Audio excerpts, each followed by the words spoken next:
Thank you for that introduction. I was at an Ariana Grande concert last night, so one thing's to be really loud, so you can have the same experience I did. So, well, thank you for inviting me here. It's just fun to come to Toronto and to see so many friends and to visit with you all and help support FOSS Canada and the work they're doing, which is just awesome. And for the opportunity to talk about Fauna Foundation, which is a fun thing always to talk about. Let's see, we do have a tech person back there because I feel a little like Ariana Grande probably did last night with the lights. It's going that way. I won't be able to go for very long. There, perfect, thank you. And now you can probably see mine a little bit better. Oh, another one came on. Okay, thank you. I got overstimulated with the lights and the music last night, so. All right, okay, so just to give you a little background on myself, you got a little bit, I'm the associate director. I've been at Fauna now for about 5 years.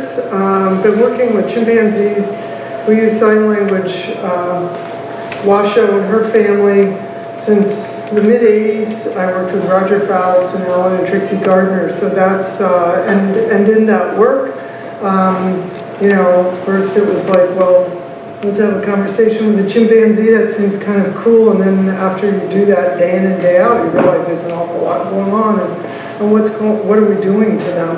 And it takes you to a place of advocacy and welfare. So, and at the same time, Roger Fouts had started a sanctuary for the chimps, and the remaining chimps that were there, Tatu and Lulis moved to Fauna Foundation when Rogers Institute closed, and I followed them. So that's how I ended up there. I'm an American, living in Quebec. So, okay, so I'm going to talk about fauna and go into some of the things that are going on there, give you a little bit of background. I don't have a long, well, there's plenty of time for questions, so you can ask me lots of questions. Our mission is a threefold mission. First and foremost is sanctuary, so whatever we do, it has to be putting the needs of the residents first. And all sorts of different places have different missions, and it's nice to be in a place where the primary mission is about the welfare of the residents, and that's something that sanctuaries can do that other facilities that have non-human animals living there, they have more of a mixed mission. And so we have, I'll kind of go through and introduce you to the chimps, but there are 11 chimps there, 2 monkeys, and then 6 farm animals. There are sort of vestiges. Before Fauna was a sanctuary for chimps, there were many farm animals, and there's people in this room that can tell those stories. I know the first time I was at Fauna in 1997, there were hundreds of guinea pigs living there. Along with a lot of other kinds of critters, and then the chimps arrived and the focus shifted more, so just the population, the original population of those individuals remains.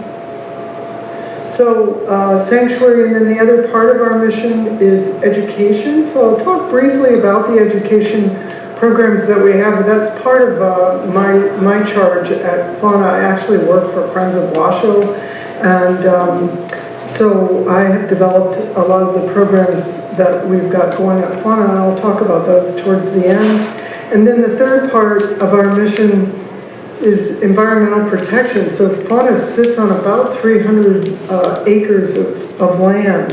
And so after the sanctuary part of our mission is over, conservation will play a larger part in Fauna's mission. And so we're in about 20 minutes south of Montreal. The growth, even that I've seen in the time I've been there, is tremendous. It's an area that was, it was originally just meadows and forests, right? Now it's been farmland, but now there's a lot of development, housing development. It's a suburbia. Train stations coming in close by. And so there's few open sort of green spaces, if you will. And so Fauna's property is habitat restoration.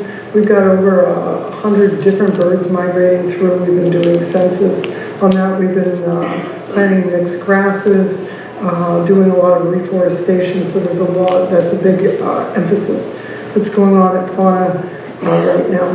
And we are, as Anne pointed out, we're a nonprofit also. So we're generating all the funds for the care of the chimps year after year after year after year. It's a little bit like, you know, being a hamster on a wheel, as all of us that are in these kind of things know. And our funds are generated largely from individual donors. We don't get any money from the government. We don't have huge foundations supporting us. So just to give you a sense of where, sort of where we sit in the larger picture, so we are the only, we're the only place that we know of in all of Canada that has chimpanzees. So the only chimps are there. We are a member of the North American Primate Sanctuary Association. So this is an organization of sanctuaries. We're the only one in Canada. Some of them house chimps, some of them house monkeys, and we're all GFAS accredited, so Global Federation of Animal Sanctuaries, and I can't, so this is the Chimpanzee Sanctuary Northwest, has retired biomedical chimps. Save the Chimps is down here, and the Center for Great Apes is here. This is one of the, this is not part of NAPSA, but they have probably about 250 chimps there, retired from biomedical. This is a facility that has a lot of former actor chimps, and orangutans are there as well. The Chimp Haven is the U.S. federal sanctuary. They're over 300 now, and growing faster and faster all the time. This is a new sanctuary here called Project Chimps. They're getting chimps from New Iberia Research Center, so private biomedical place. I'm not sure what that is. This, and then in Kentucky is April Truitt's sanctuary as well. There's another one in Oregon, Chimps Inc., that has chimps. Primarily primates is another sanctuary. There's not a whole lot of them. What's going on right now in the U.S. is they've ended the federal funding for biomedical research has ended. And so there are several hundred chimps that are still being held in the labs. So there's 3 labs in the south. And those chimps are all supposed to go to Chimp Haven, and they're working as fast as they can to create the space. They're having to raise funds to pay for them.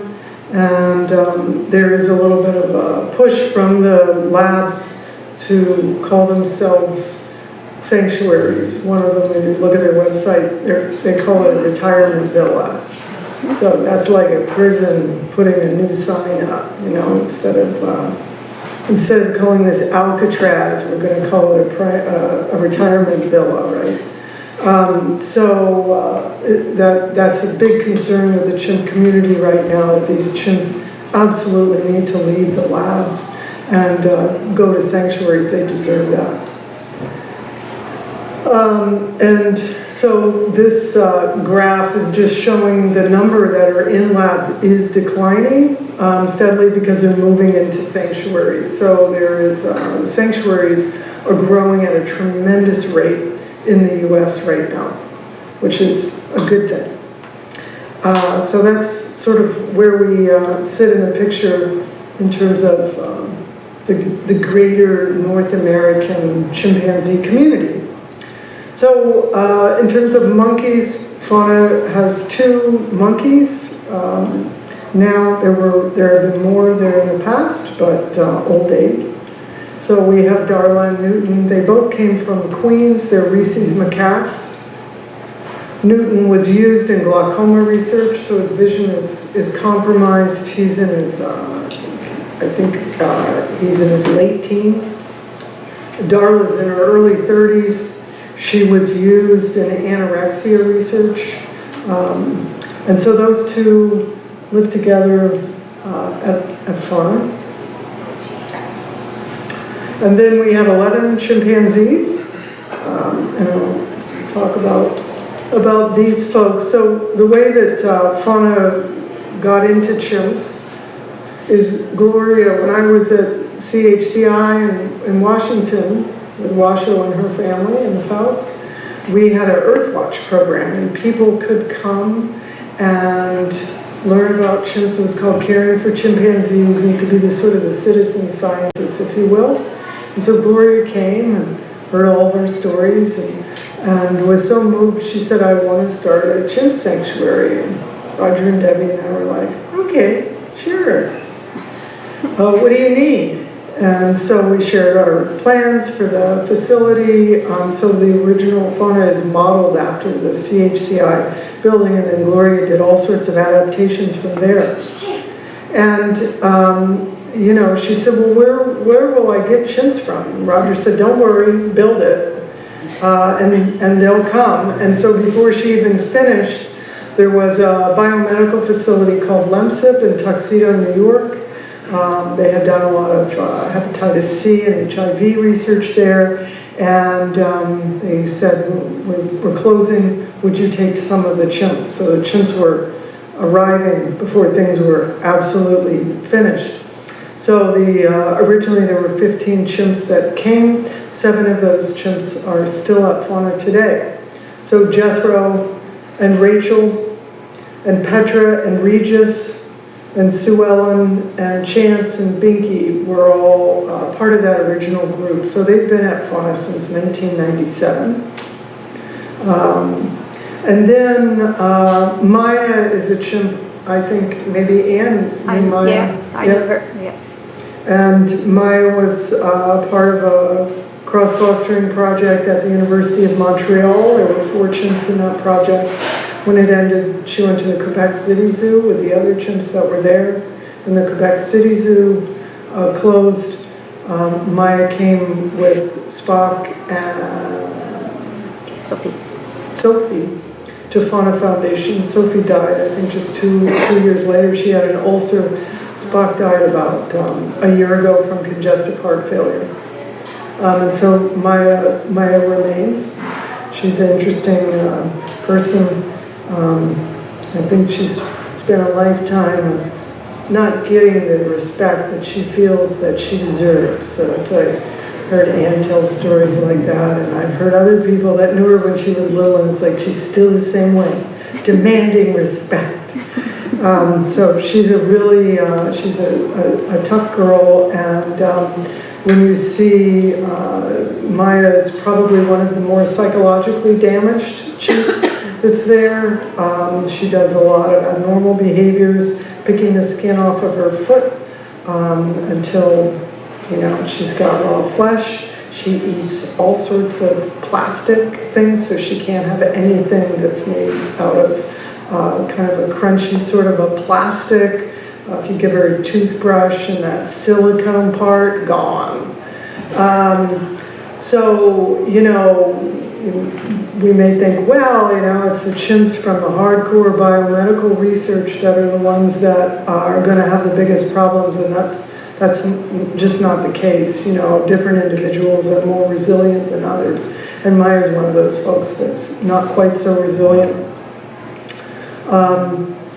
Rachel is another chimp that also is not very resilient. She was used in research. The first 3 years of her life, she was living as a pet, getting dressed up in someone's home, and then she went into research, and she has been diagnosed with post-traumatic stress disorder. All of this stuff is treated with drugs like Valium.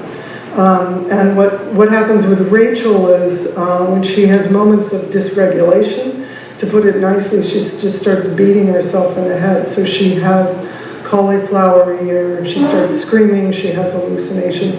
It's incredibly disturbing to witness when she has these episodes.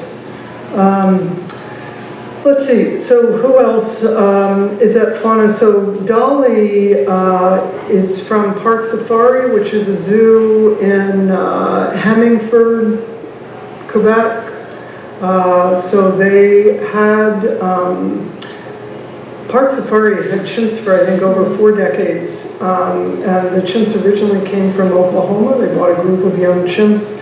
They were using them for breeding. And then when they had two left from that group, Dolly and Blackie, they said, would you all please take them? We're not going to have chimps anymore, which is a really good thing. Dolly and Blackie were spending, they were inside of a relatively small holding area from about October until through the month of March. They were inside about 3 rooms.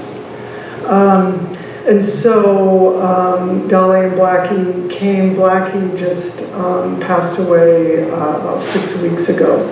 So Dolly is the remaining of those 2. And then Tatu and Lulas are the chimps that came with me, or they went first. It's like, you all go first and see what it's like. So Tatu is one of the remaining chimps in the cross-fostering research that Alan and Trixie Gardner did. They started with Washoe and then replicated their research because that's what scientists are supposed to do. So they did it with other chimps. So Tatu is the last of those chimps. And then Lulas is pretty special. He learned his sign language from Washoe and other chimpanzees. So those are the chimps that are at Fauna. I'm going to talk about how we care for them in more detail, but just to back up a little bit, I think probably everybody here knows, what's a primate, what's a monkey, what's an ape. I wouldn't want anybody to walk out of here thinking that a chimp is a monkey. I wouldn't have done my job. So primates are a group of critters that are characterized by a number of things. They have relatively large, complex brains.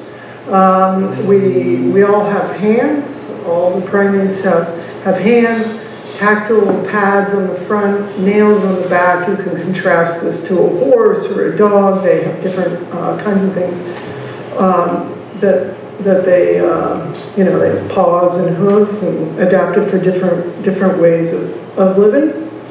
Primates have very good vision, so our eyes are very complex, meaning that our eyes we're primates too. All of the wiring is very complex. A lot of the brain is devoted to vision.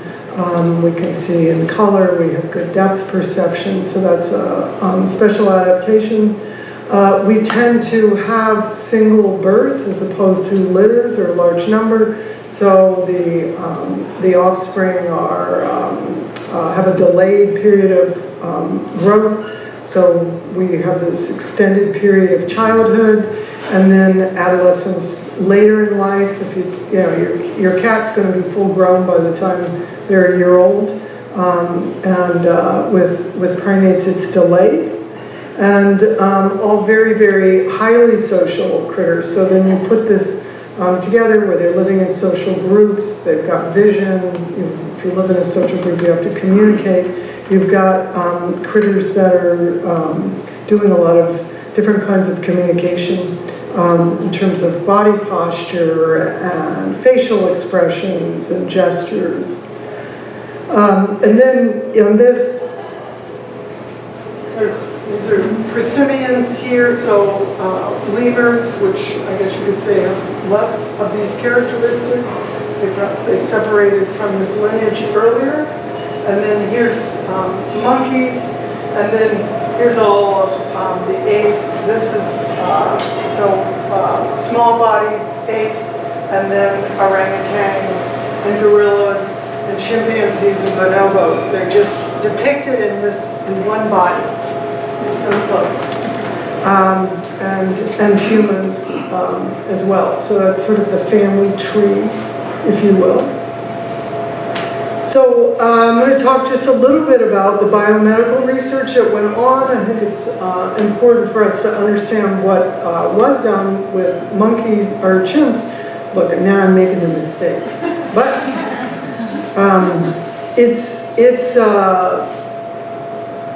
you know, in the end of the story, we talk about all the horrible things that are going on in biomedical research. And always worry when I talk about it being over for chimps that people are going to go, oh, okay, now I don't have to worry about that anymore. Like, you do need to worry because it's happening with monkeys. It's not stopping, and it's going on like crazy right here in Canada. But in the U.S., biomedical research included studies that looked at HIV. They were trying to develop a vaccine. Didn't work very well. Chimps don't develop AIDS if you infect them with the HIV virus. They just carry the virus. They probably, as a species, have had it much longer than humans, so they develop some kind of immunity to it. They've been used in hepatitis research, so the hepatitis B vaccine was used or was developed with chimpanzees by using chimpanzees. Hepatitis C, so there's chimps that have been infected with that. Other kinds of infectious diseases, malaria, Ebola, some of the more recent ones, Marburg virus. They were used in all sorts of neurological research. And if you think about the space program, that's a whole story right there. You know, the chimps who were shot into space and all of the things to make sure that it was going to be safe for humans to go into space, or should I say for men to go into space. And then many were used just for breeding, because you've got to, you know, if you're going to be using them in research, they're making more of them. So in the 80s, the U.S. was breeding chimps like crazy for HIV research. So this, what we're still dealing with now is this, the result of that large bump in the number of chimps. So, so then we've got some of the folks that were there. I just, when Gloria started Fauna, she wanted older chimps because that's where she thought she could have the greatest impact. And she wanted the ones that were going to be the hardest to place. And so she did have a group of older chimps, but also they threw in some younger chimps. So the older group, the only one that's left from that group is Sue Ellen. The others were part of that younger group, which range in age now. They're all about in their 30s, late 20s. I think I have a slide on that in a little bit. So just to give you a little thought about what it would be like to be a research chimp. When the chimps first arrived, Gloria got their medical records and went through all of those and wrote down the different kinds of things that were going on.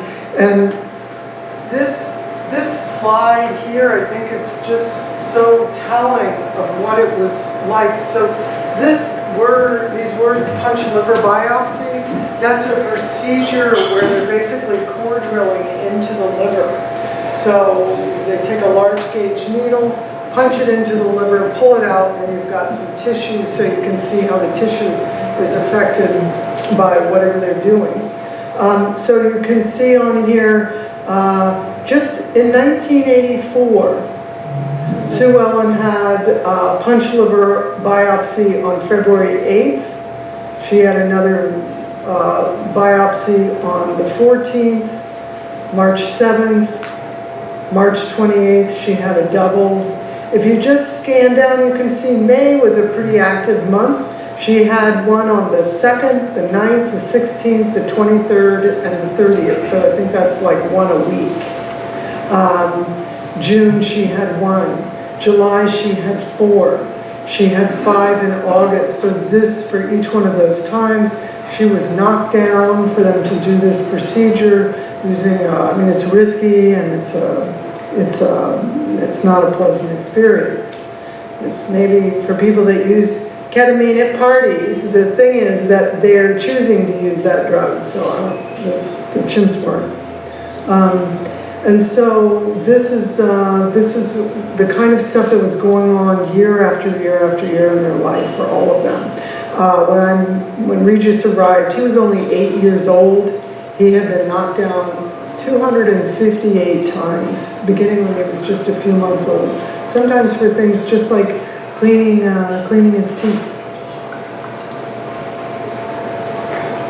So I'll spend a little bit of time. I'm happy to answer any questions about the sign language research, but that wasn't necessarily going to be my focus tonight.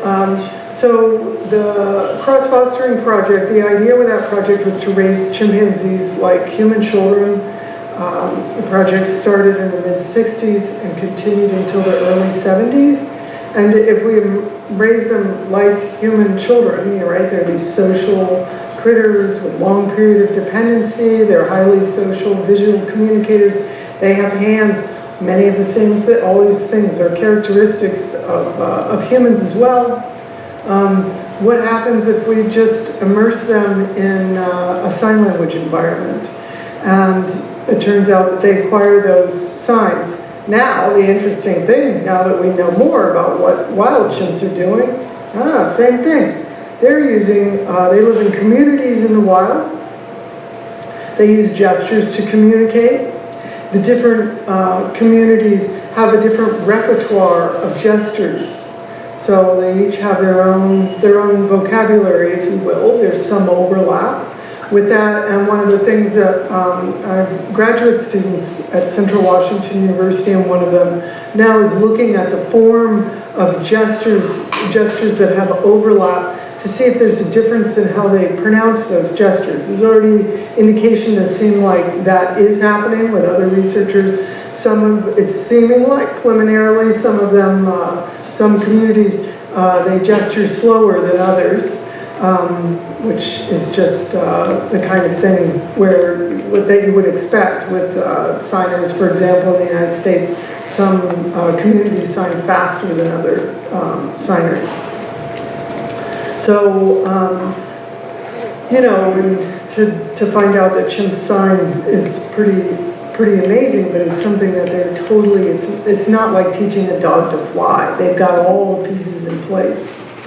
Lulis was adopted by Washoe. No humans signed around Lulis, and Lulis began to sign in 1 week. Again, if Lulis was where he belonged in the wild with his mother, he would have begun to use the gestures that his mother and community members were using. So it seems fantastic, but it's what chimps are doing. It's, as Alan Gardner said, speaking to him not too long ago, he said, it's not like we pasted something on them. It's something that they do anyway. And so these are the two that are at Fauna. One of the things that's Fauna's faced with, and I was writing about it on the plane today, so it's a thing. You know, a lot of places have these chimps coming in, they have older chimps coming in. Chimps are an endangered species, so they're not really supposed to be being shipped around the planet. The Endangered Species Act says you should only be moving animals around per... I just unplugged it.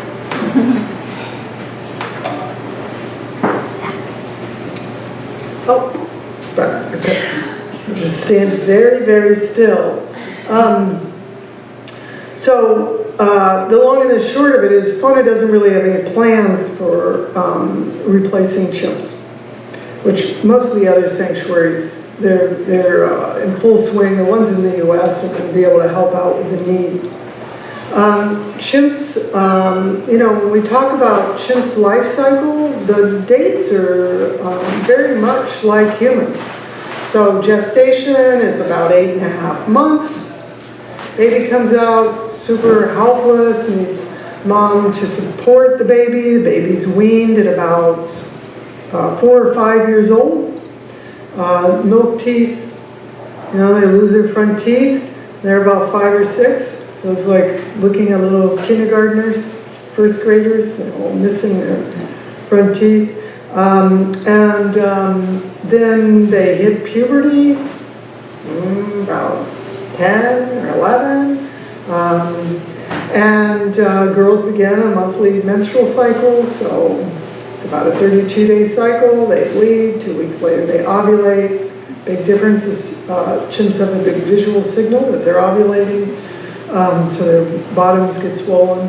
And then what we've always said is, and chimps can live to be 50 or 60.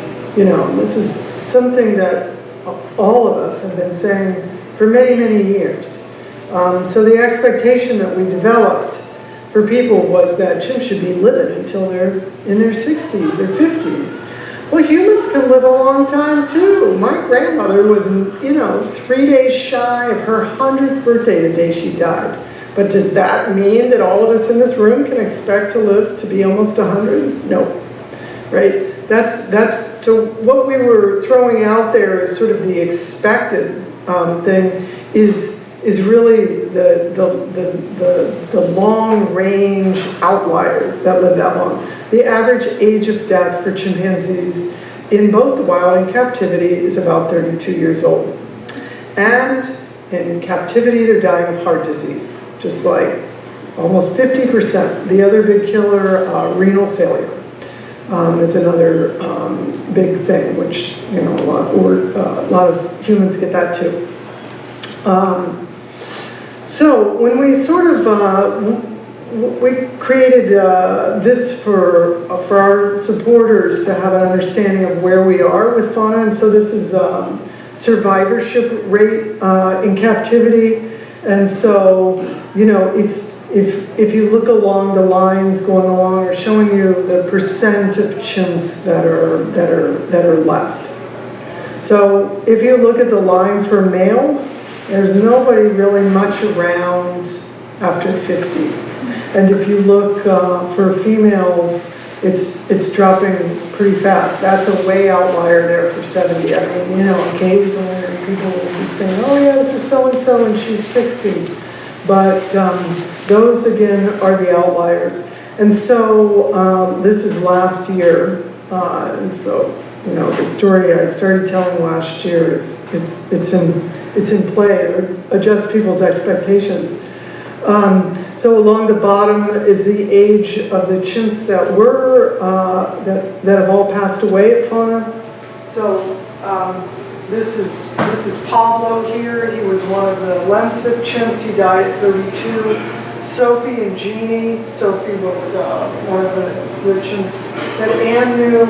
Jeannie, another Lemsip chimp, 32. Billy Joe at 37. Donna Ray at 39. Toby, who came from the St. Felician Zoo, we don't know his story before then, died at 40. He died of heart failure. Spock at 41. Pepper at 42. She was another Lemsip chimp. Annie and Yoko, both hardcore research chimps, 43, and Tom at 44. You can see the zoo chimps are mixed right in there with the lab chimps. So then along the top here, this is who's at Fauna. So Jethro is now 29. You can just shift this up a year, but everybody at Fauna, starting right here, we're beating the odds. So most of the folks at Fauna are beating the odds, and so it's definitely an aging population. So Sue Ellen is 52 now. Dolly's the same. Blackie, as I said, already died. So, definitely dealing with an aging population. And so one of the one of the things that creates an interesting sort of a challenge for caregiving, because they're dynamic, like newborn babies. So you don't know what's going to be happening tomorrow, because you know, old age is you wake up and it's like, wait a minute, this didn't hurt yesterday. So it's a pretty dynamic time in life. Sue Ellen, last June, was having trouble walking, more trouble walking, more trouble walking. Sue Ellen's legs no longer, her back legs, she can't walk on them. She uses her arms to drag herself around. So we've had to accommodate her enclosures for that. We have done 2 physicals on her. She seems to have a large mass that's pressing on her nerve. There's really not much you can do. But that, except make her as comfortable as possible.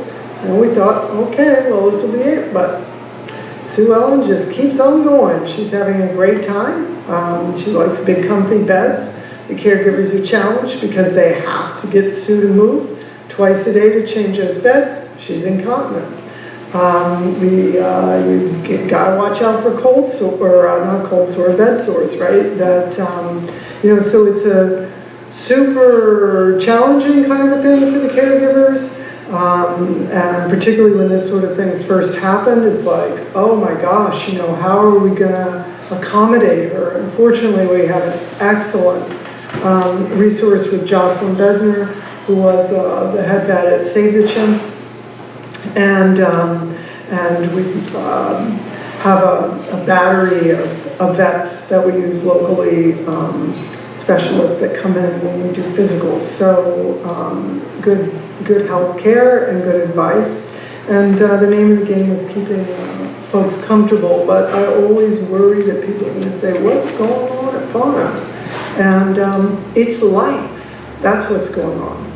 And so now I'm going to try and switch it. Now I've depressed you all so much. So, you know, Fauna really is a place always, and continues to be a place that cares for individual needs. If somebody doesn't like what's served for lunch, then the caregivers will offer them something else. The world that I came from at CHCI was like, well, this is what we have today. So sort of a little bit different.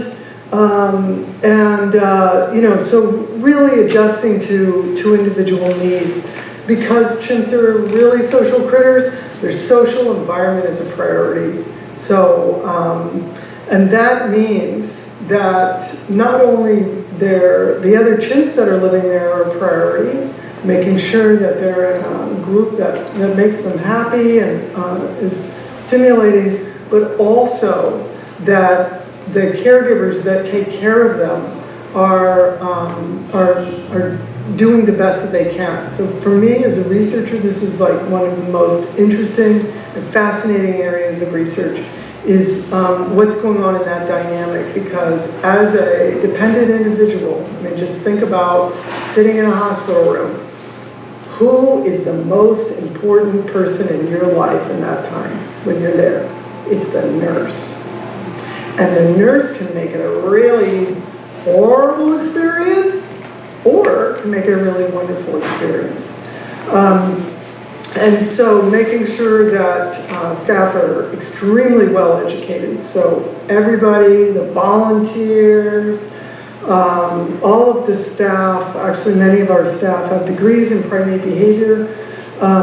They need to understand and learn a taxonomy of chimpanzee behaviors. They have to pass a test.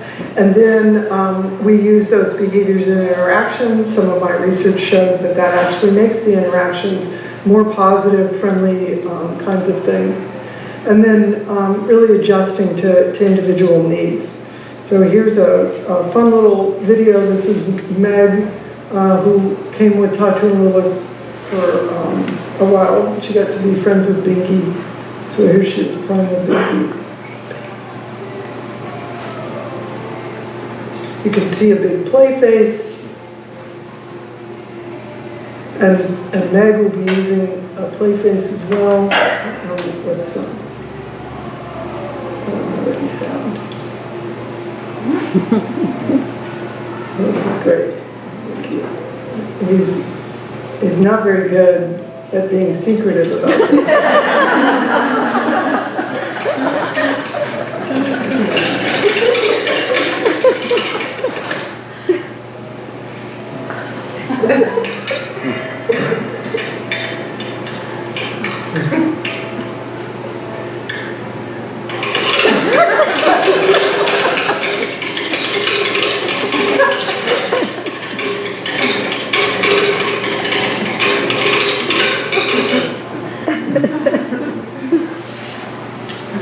The daily routine at Fauna, so the chimps get up and have breakfast.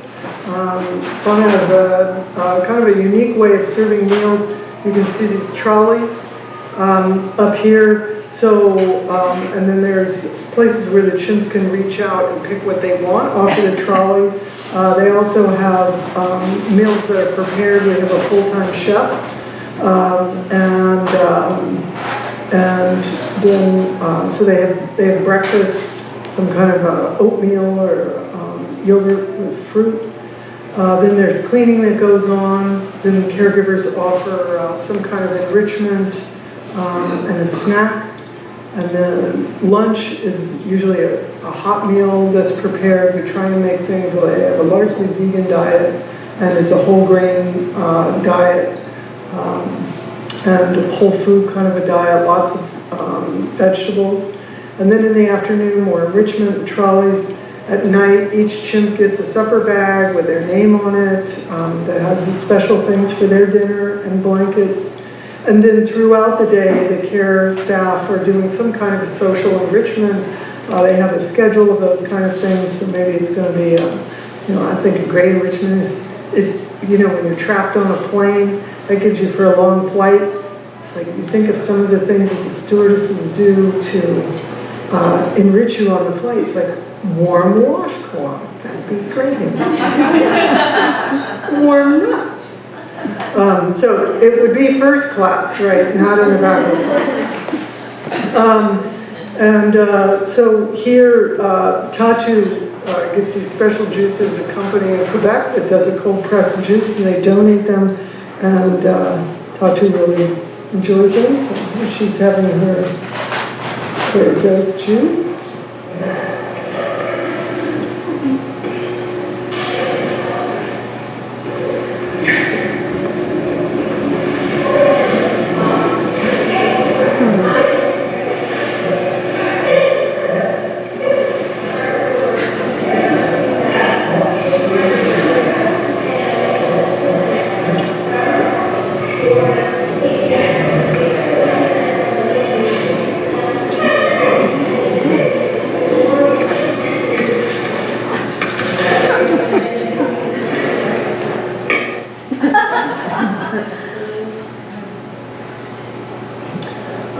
So enrichment is something that all of us that take care of captive critters talk about, and that's ways to make their environment more interesting, and that can be done. There's so many avenues to do that. So it can be done with diet. You can offer, a variety of ingredients, a variety of ways to prepare food, a variety of ways of presentation. Take a grape, for example. It can be either dried, fresh. I'm getting some kind of feedback. No? It's somebody else? Okay. Oh, okay. It can be presented in a bag. It can be hidden inside of shredded paper. It can be cut into a bunch of little pieces and made even harder to find. They can be hung on top of the enclosure, and then the chimps have to move around to get it. You could put one grape inside of the helium balloon and send it to the top. So lots of different things that you can do with diet and with food puzzles. Again, the idea is to get them to fill their day and to fill their time. So hiding things rather than simply handing them a banana and calling it good. You can do a lot of other things to make that banana last longer. Structures are really important. So having a variety of things that are adapted for chimps to climb around on. Here at Fauna, you can see there's picnic tables, but also there's benches, there's hammocks, there's big cargo nets, all sorts of different kinds of things. And then objects, so we give the chimps a variety of objects. And you can see over in the bottom there, some of the bags prepared for that. We've done research looking at the kinds of things that the chimps enjoy the most, so things that are destructible or malleable, more open-ended kind of things are the most interesting, so that's called paper, cardboard, boxes, clothing, rather than just hard plastic toys. Then social activities, so like you saw Meg, playing tickle, playing games of chase, doing grooming, painting fingernails, those are all different kinds of social activities, and the chimps really ask for that kind of thing for the caregivers to just spend time with them. And then different kinds of events, so we celebrate all the holidays, all the birthdays, and this video is from Christmas, so this one's kind of loud.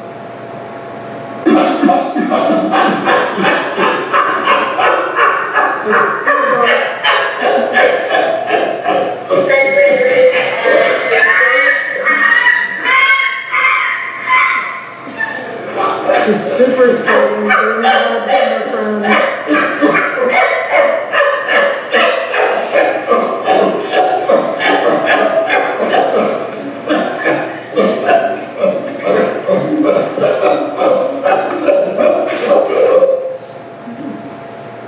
So that's a Christmas Day celebration. The other thing that we spent a lot of time on last year, getting staff up to speed, we brought in a consultant to train the staff on doing positive reinforcement training. They were already doing some, but we really got them bootstrapped up so we can really be sure with this aging population. Now it means you're going to have to do more medical intervention, and so you need to have it so that the chimps will cooperate. If you need to teach them a new kind of a thing, like, wow, suddenly somebody's diabetic, and now we need to do pricks for blood sugar testing, or to give insulin injections. If you already have a foundation of positive reinforcement going, then that makes it a lot easier. That's half the battle right there. Then you can introduce different kinds of things. So Margaret Whitaker from Active Environments came and spent a lot of time at Fauna working with both the monkeys and the chimps and the staff for our positive reinforcement program. And I always,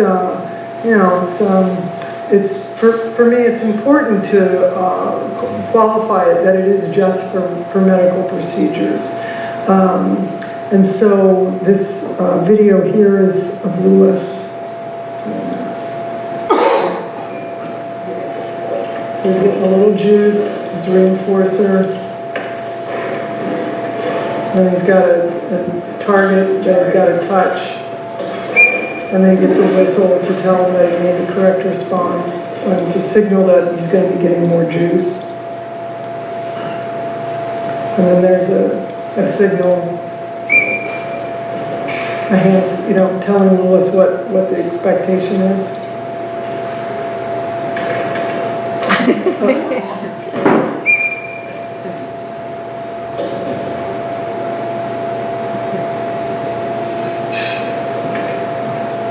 And then Lewis asked Jeff to play David Chase, so they go off and do that kind of thing.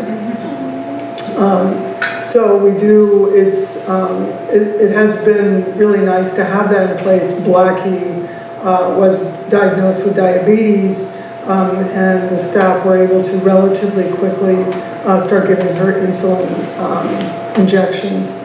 She died from heart disease, though, but I think diabetes and heart disease are tied together.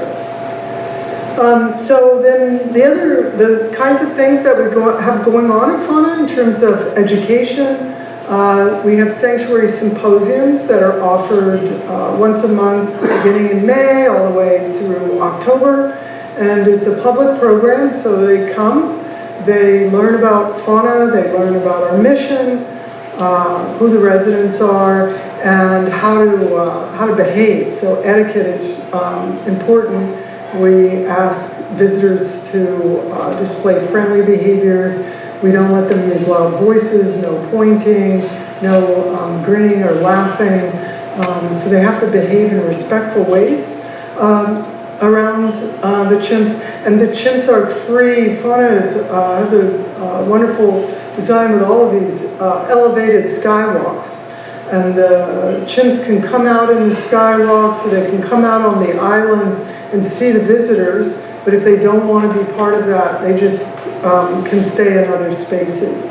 So the visitors never really enter the chimp space, but instead the chimps have the choice to come out and see the visitors. We did a little bit of research on the impact that it was having on the chimps, and the days when there were visitors there were no different than the days when there were no visitors there, which was good. Otherwise we would have ended the program. So we have the sanctuary symposiums, and then we have other kinds. We now have bird watching tours. We have an event that we're offering in the beginning of June with a local yoga studio. So you can spend the day at Fauna doing yoga, watching birds, and learning about chimps and walking around Fauna. So those kinds of things. They've been pretty successful. This picture down here is a barn that's been restored. It's actually across the street from where the chimp building and the monkey buildings are, which is really nice because this will allow us to expand. We're starting the plans for a summer program. Rob gave a talk there. I was out here in the audience. And look, Rob, now the floors have wood on them. We were in the dark with generators and gravel floors when Rob came for our anniversary event in October '97. So the space has come a long way now, and so we're using it pretty regularly. It's really nice to have that. There's a group on a bird watching tour.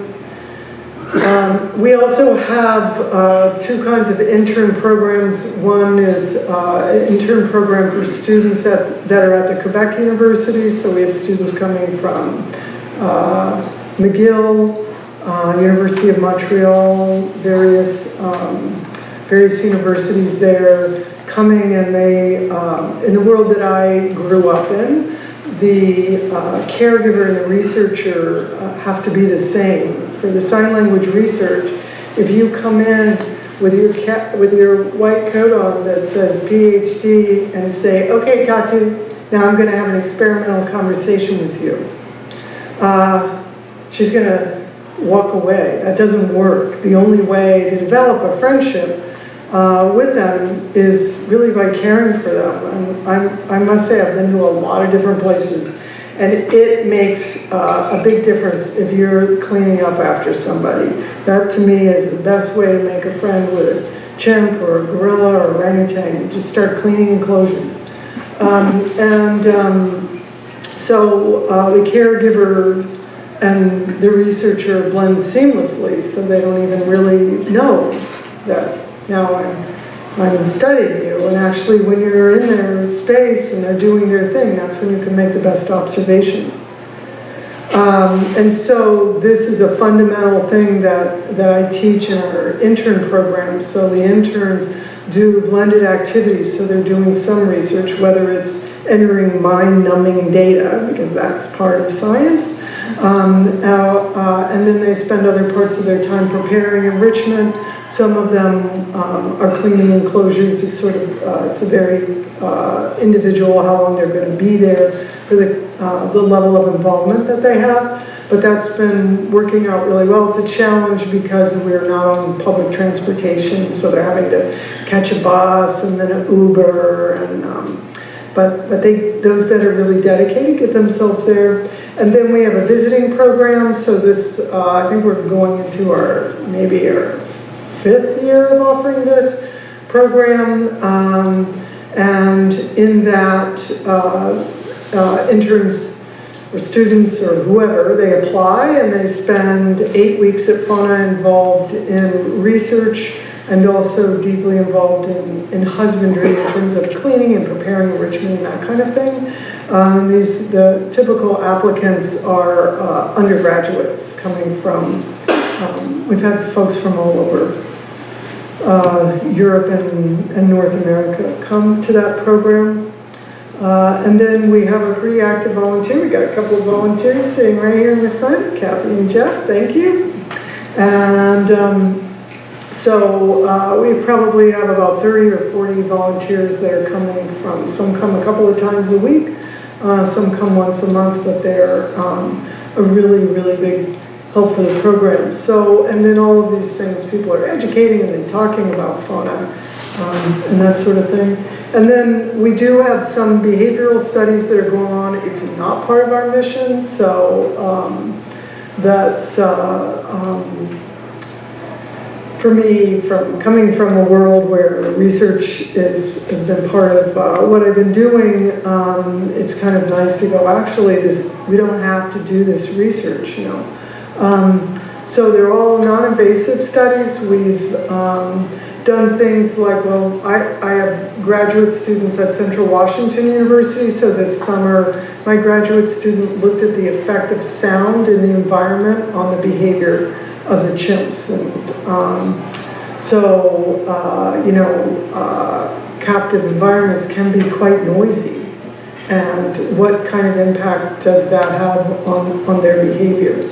A lot of times, many places I've been, people use loud voices.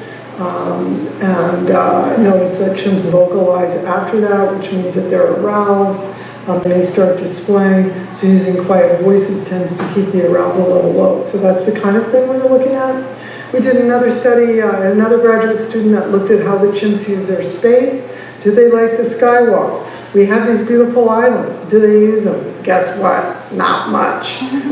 But it's nice to have the choice. They were never on the dirt and the grass. They prefer the boardwalks that are placed on there, which is counterintuitive, but we've got the data to show it. And that is really nice for places that are developing and building their own spaces. And then I've done a lot looking at caregiver interactions. One student looked at the positive reinforcement training versus regular, just typical kinds of hanging out interactions. Which ones do the chimps prefer? The positive reinforcement training has food. Maybe they're going to like that more. They actually like them equally. So they spend just as much time with caregivers in either one. A lot of space, so that's, those are the kind of things that we're doing, and the chimps have the choice to participate in those or not. The caregiver interaction study, Regis didn't like it, so he was dropped from the study. So the chimps have a voice, and I guess you could say sort of an assent to participate, and also we try and protect their privacy in that as well. So, does anybody have questions? Yes? Have Tattoo and Lewis tried to teach sign language to any of the other chimps? They haven't tried to teach sign language to the other chimps. So when Tatu and Lulis first arrived, the other chimps would see Tatu and Lulis doing this thing with their hands that they do, right? You know, chimps gesture anyway. But theirs would produce things like bananas, and oranges, and apples. So they watched a lot. With Spock, would play with him. Spock gestured a lot. And, it's like, come on, Spock, some food. He did it a time or two. And Jethro gestures a lot, but it's not really a focus on what we're doing. The other question is, so with Tatu and Lulis, again, they had never met chimps that didn't sign, particularly Tatu, never in her life. She didn't know there was such a thing. And so they signed all the time to the other chimps. And they don't do that as much now because other chimps don't sign back. sometimes they'll sign, but not like they did. And it's, I'm actually working on a chapter now. The kinds of things that they signed about were really interesting. For example, Lewis was displaying at one of the, new neighbors and stopped him and signed sorry to the new neighbor. She apologized a lot for other people's behaviors, which is pretty sophisticated stuff, right? So no, they're not teaching the others sign language, but they continue to sign. And Friends of Washoe actively pursues grants that will fund the caregivers that use American Sign Language. So we have 3, and then plus myself, that are making still daily observations and records on that, and also to serve as interpreters, because how awful for them to not have somebody that understands them. Yeah.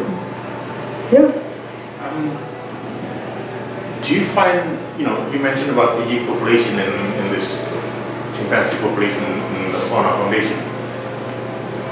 Do you see them starting to get what old people get, like dementia and those kind of things there? And is there any research around that? Well, I haven't noticed it in the ones that I have known for a while. Maybe Dolly is a little, but I don't know if she was like that before. Sometimes she seems like she's in some other place, but I don't know if that's dementia or just, life, because of the life she's led, or she was maybe so incredibly understimulated that maybe she's not at her full capacity, but so no, we haven't seen that. Yeah, for sure. Well, I'm just curious, because as we know, Toby and Rachel had an unusually close bond. Mm-hmm. And so can you talk about how Rachel's coped since Toby's death, and how you've supported her? Because that would have been emotionally very, very challenging for her. Yeah, it was. So she had a pretty tough few months, and so paying attention to it, making sure that she has a group of other chimps that are going to be supportive, so maybe not with the rowdy folks, maybe being with someone that's calmer. And, on a certain level, they have resilience. So they move through it. I just don't see them carrying bags of grief around for long, long periods of time. So she moved through it, but the first few months were difficult for her. And So, did you find you had to increase her medication, or did you have to support in that way? if she becomes dysregulated, she will get more medication. That's, and if the staff see that Rachel's probably gonna have a meltdown, basically, they'll try and preempt it with medication. So did you find, I'm just curious, because I know that Gloria talked a lot about grief with chimps before, so did you find that during that very raw period that her medication had to be increased, or?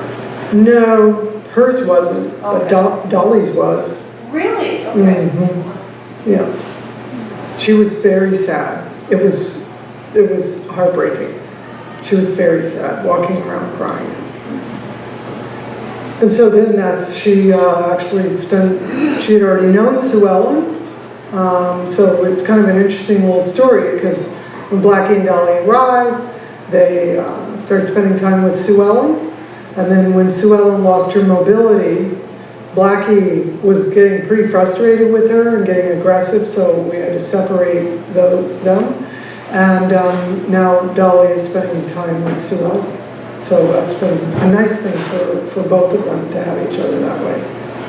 And that's what I mean, paying attention to that kind of thing, what's going to work, what's not going to work, and being, Yes? Some of the most famous apes in the world, like Koko the gorilla or Chantek the orangutan, died of heart problems that were seemingly perhaps related to obesity. The weight gain is a problem with captive populations. How do you control that? Because they can't really exercise like they would in the wild. Diet. But Coco didn't die because she was obese. Coco, I saw Coco last year, and Coco died because she was old. And this is the thing, you can't, well, my grandmother's death certificate says she had kidney failure, but for God's sake, she was 99 years old. So you do reach a point in life where your organs begin to give out. And so her health was declining. It had been declining. And, I think sometimes it's okay to say, wow, some folks die of old age, and she wasn't obese when she died. She was very small. She was just a little old lady. Okay, but how do we deal with the issue, though, of obesity and captive is diet. It's really controlling diet. And so diet foods, like,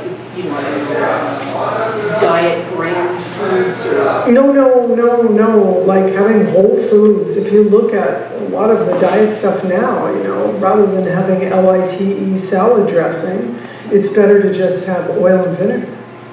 So a diet based on whole food, high fiber diet, all the kind of things that, and moving, a lot of places move away from chow, having a lot of chow. It's highly processed food. So yeah, you can really control it with diet. Yeah, sorry. I just want to say I've had the opportunity to visit Fauna, and it's a wonderful place, and thanks for all the work that you do there. I've got a couple of questions. Is there biomedical research being done on chimps in Canada? And there isn't. Nope, because as far as we know, I've heard breasts of chimps in a lab at McGill, but as far as we know, there's no other chimps in Canada. Okay, because the CCAC reports 6 gorillas being used somewhere, not for biomedical, but in research. Okay, so that's vital.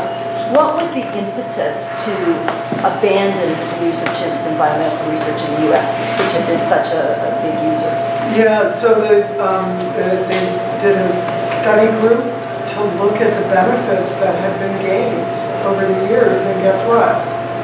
It didn't justify the cost.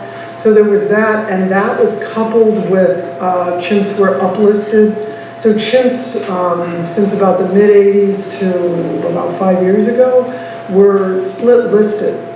This is something Jane Goodall helped create. So chimps were, candidates as being endangered species, and the deal was, the Jane broker was that wild chimps would be endangered, but captive chimps would be threatened. And that would allow research to continue, but it would discontinue importing chimps. So then about, I guess it seems like it's maybe been about 5 years, maybe 4 years ago, that was reassessed. So all chimps were listed as endangered, which makes it a little more difficult to do research on them. So that, coupled with working groups funding that just was the end. Yeah. So it really was the scientific underpinning that research wasn't valid. That was the starting. There was not enough gain. Yeah.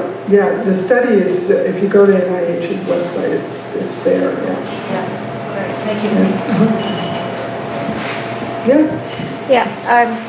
Like Rochelle's question, I was curious about Maya and Spock.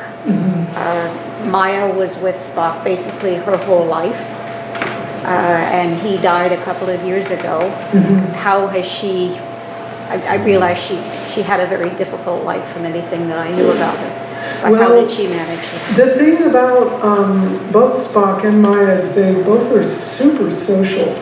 So the chimps at Fauna live in these subgroups. Not everybody gets along with everybody else, but Spock was a pretty social guy. And Maya had a lot of friends at Fauna. So she was spending, Spock was one of the reasons that Tatu and Lulis came to Fauna, because we knew that he would be an easy new friend for them. But not Spock and Maya. So he was already he was spending actually a lot of time with Tatu and Lulis. And Maya was spending time, she can get along in the larger groups and does really well. So she had developed a lot of other friendships. So that was that was good. Great. Yeah. Do you think there'll be a shift away from biomedical research on monkeys? Well, it took decades to end it for chimps, but there are groups that are starting for monkeys. So that needs to go. Because with new research and technology using cells and computer simulations, could there be a review like there was with chimps? Yeah. Could NIH do something like that? Yeah, and it took a lot of work to get it to that point, but yeah, it was Project R&R. Fauna was part of that, but that and other things that moved it for chimps. But the same thing could happen for monkeys, but we need to make that happen, right? Yes? Just along the same line, is Europe more advanced, like European countries more advanced? They quit using chimps Way back. And in terms of monkeys, they, in all aspects of how they interact with non-humans, they are far more progressive than the US and Canada. And I have heard Canadians, it's not me saying, I've heard Canadians talk about, that Canada really needs to catch up. In the US we have laws that dictate how you have to care for monkeys, for example, in labs, but that kind of thing isn't in place here. There's guidelines, but it's not, there's a lot of work that needs to be done in Canada in that regard. And surprisingly, so progressive, yes. Just to take that a step farther on the international scene, I've heard some comments about how badly things are going for chimps and other primates in China. Yep. Do you want to comment about that? Yeah, and you may know more than me, but I have heard that they're doing biomedical research on chimps in China. Yeah.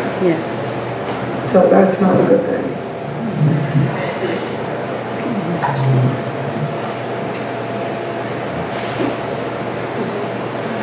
Anything else? Yeah. I'm just interested about Maya. You said that she's very sociable and she's accepted by the other chimpanzees. What is it about her personality? Is she more subservient? What is it that makes her able to encroach? On a certain level, she's kind of laid back. I think it's with the humans where she sort of, gets in your face a little bit. But my strategy is I just tell her how beautiful she is. She likes that. If we could figure out exactly what it is about different individuals, and I watched an introduction that she had with Jethro, and just sort of walked right in and began grooming and lots of breeding behavior. And you can kind of tell before how they're going to be with each other. And you just don't blindly let them in with each other, but it looked like it was going to work. And she's pretty amenable, but on the other hand, there hasn't been a whole lot of luck with, we thought maybe with Tatu and Lulis, but that hasn't worked very well. So, don't know what it is. Got another one. What is the future looking like for fauna with chimpanzees? You have a number of chimpanzees that are all aging. Are you likely to be getting more in? Nope. So it's gonna phase out? Phase out. That's the plan. You never know what will happen in life. That's what I've discovered. You know, because I have said this before, and Blackie and Dolly arrived at Fauna, but as far as we know, there are no other chimps in Canada. And, you know, really chimps shouldn't be, because they're endangered, they shouldn't be shipped around over international borders unless it's for conservation or research. I think is another reason you can do that. So that really puts a damper on things. And honestly, if we start moving them around, it sets a precedent for then the labs could start shipping chimps out of the US and send them. There were a group of chimps that went to a zoo in the UK from a biomedical lab from Yerkes, and now they're being bred. What, you know, are they going to start selling babies to, and so, you know, we just don't feel like that would be, but you never know, but that's what our strategic plan is, to move out of sanctuary. You know, 20 years from now, we don't see us doing sanctuary work, but being more about conservation and this incredible piece of property, which by then will probably have suburbia completely surrounding it. Just talking about moving chimps, Mary, and I don't know if this is appropriate or not. You know, there's been so much coverage about what's going on with Leslie's chimps. Like, what is the situation there? So Rochelle's asking about Chimps Inc., which is a sanctuary that actually they were part of NAPSA. They're no longer, because they lost their GFAS accreditation. And so there are 7 chimps there. It's just a really big mess. And the board at Chimps Inc.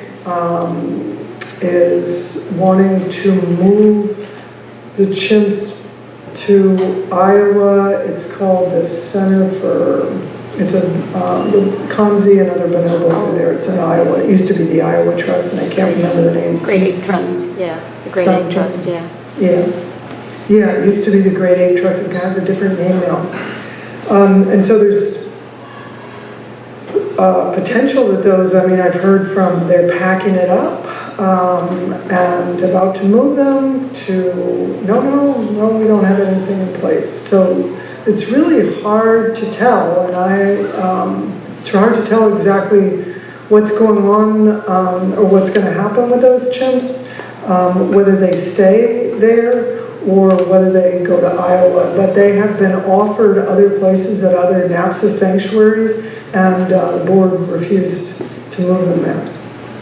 So they've had 2 other offers to take them, and then there's a lawsuit because 2 of the chimps belong to PPI, primarily primates, and so they are saying if you move them, then we're going to sue you and get them back down here. So it's a big mess.